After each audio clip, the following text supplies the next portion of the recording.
నేటి రాశి ఫలాలు మీనరాశి వారు ఎవరైతే వృత్తి ఉద్యోగాలలో ఉన్నారో వారు ఆశించిన మార్పులను పొందగలుగుతారు. ఇక దీర్ఘకాలిక రుణాలతో ఎవరైతే బాధపడుతున్నారో వాటిని ఈరోజు తీర్చగలుగుతారు. చేపట్టిన ప్రతి పనిని కూడా వేగవంతంగా పూర్తి చేస్తారు. ఇక ఈరోజు మీనరాశి వారు నూతన వస్త్రాలను ఆభరణాలను కొనుగోలు చేస్తారు. ఇక స్థిరాస్తి సంబంధిత వివాదాలు ఏవైతే నెలకొని ఉన్నాయో వాటిని నేర్పుగా పరిష్కరించుకుంటారు. ఇక నిరుద్యోగులు ఎవరైతే ఉద్యోగ యత్నాలు చేస్తున్నారో వారికి నూతన ఉద్యోగ అవకాశాలనేవి అందుతాయి. ఇక మీనరాశి వారికి ఈరోజు విద్యాలాభం అనేది కనబడుతుంది. విద్యార్థులకు ఉన్నత స్థాయి విద్య అనేది లభించే అవకాశం అయితే అధికంగా కనిపిస్తుంది. ఇక ఉద్యోగస్తులు ఎవరైతే ఉన్నారో వారికి ఒక సంస్థ నుండి మరొక సంస్థకు మారడానికి ఈరోజు మంచి రోజుగా చెప్పవచ్చు. అలాగే విదేశాలలో విద్యాపరంగా, వృత్తిపరంగా, వ్యాపారపరంగా ఎవరైతే నివసిస్తున్నారో, ముఖ్యంగా ఉద్యోగస్తులు ఎవరైతే ఉన్నారో వారికి ఉన్నత స్థాయి ఉద్యోగం అనేది లభించే అవకాశం అయితే కనిపిస్తుంది. ఇక రాజకీయ నాయకులకు ఉన్నత స్థాయి పదవి అనేది లభిస్తుంది. వ్యవసాయదారులకు పంట లాభ సూచనలు కనబడుతున్నవి. ఇక భూ క్రయ విక్రయాలలో ఎవరైతే రియాల్టర్స్ ఉన్నారో వారు మంచి లాభాలను అందుకుంటారు. కాంట్రాక్టర్లు నూతన కాంట్రాక్టులను దక్కించుకోగలుగుతారు.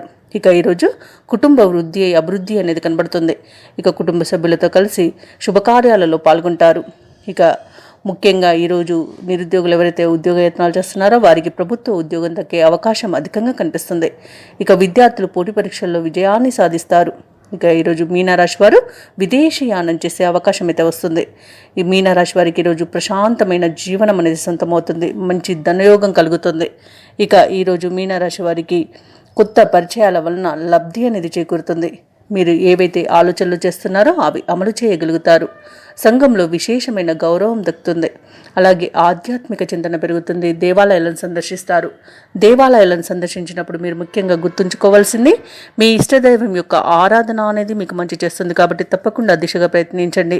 ఇక ఈరోజు సన్నిహితులతో వివాదాలు ఏవైతే నెలకొని ఉన్నాయో అవి సర్దుబాటు అవుతాయి. భార్యాభర్తల మధ్య ఏవైతే అపార్థాలు, వైరాలు నెలకొని ఉన్నాయో అవి కూడా సర్దుబాటై మంచి రాజుని కుదుర్చుకొని కలిసిపోతారు.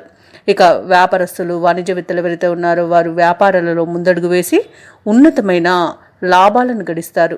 ఇక ప్రభుత్వ ఉద్యోగస్తులు ఎవరైతే ఉన్నారో వారికి ఉన్నత స్థాయి ఉద్యోగం అనేది దక్కుతుంది. పారిశ్రామికవేత్తలకు పురస్కారాలనేవి లభిస్తాయి. ఐటీ నిపుణులకు శుభవార్తలనేవి అందుతాయి. ఇక విద్యార్థులకైతే అరుదైన అవకాశాలనేవి లభిస్తాయి. ముఖ్యంగా మీనరాశిలోని మహిళలకి ఆస్తి లాభ సూచనలు కనబడుతున్నవి. ఇక మీనరాశి వారికి ఈరోజు అదృష్ట రంగులు గులాబీ మరియు లేత ఎరుపు, ప్రతికూలమైన రంగు గోధుమ. ఈరోజు మీనరాశి వారికి అదృష్ట సంఖ్య 3. మీనరాశి వారు ఈరోజు విష్ణు ధ్యానం చేయడం వలన మంచి శుభ ఫలితాలను పొందుతారు. అలాగే పనులలో వచ్చే ఆటంకాలని తొలగించుకోగలుగుతారు. ఈ వీడియో నచ్చినట్లయితే లైక్ చేయండి, షేర్ చేయండి, అలాగే సబ్స్క్రైబ్ చేయడం అస్సలు మర్చిపోవద్దు. అంతా శుభమే జరుగుతుంది.